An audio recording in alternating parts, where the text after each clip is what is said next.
I tried to convince my previous American counterpart, President Biden. I told him before that that would be a critical mistake. And now President Trump, when he says that if he were president, there would be no war.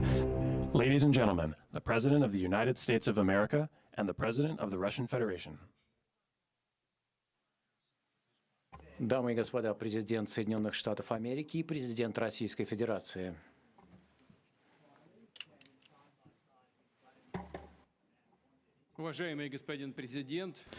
President Trump, ladies and gentlemen, our talks were constructive. We had mutual respect. These were very useful and substantial talks. And we have the same roots, so this for us is also a tragedy. So our country, Russia, is certainly interested, very much interested in putting an end to this conflict.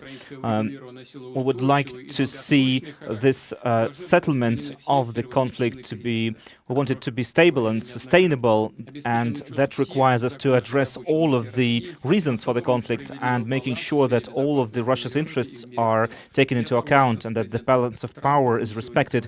I agree with President Trump, and he said, he spoke about this today as well. He said that Ukraine's security must also be respected, and we will continue to work on that. I'm sure that the understanding that we've reached today will help us open the path towards peace in Ukraine, and I hope that in Kiev and in European capitals they will hear this and they will see this as a positive thing and will not try to create obstacles or create provocations and undermine the progress that we can achieve here.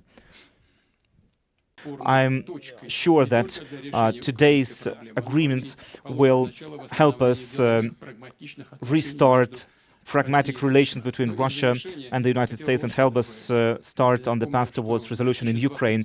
And also one more thing, in 2022, during my final contacts with the previous administration, I tried to convince my previous American counterpart, President Biden, that we needn't move towards a situation which could lead to a military confrontation. I told him before that that would be a critical mistake.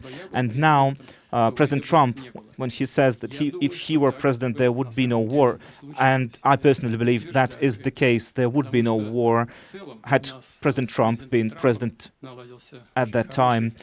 Because myself and President Trump have had very good trust-based relations, and I'm confident that if we had stayed on that path, we could move as quickly as possible to a resolution of the conflict in Ukraine. Thank you for your attention. Subscribe to Oneindia and never miss an update. Download the Oneindia app now.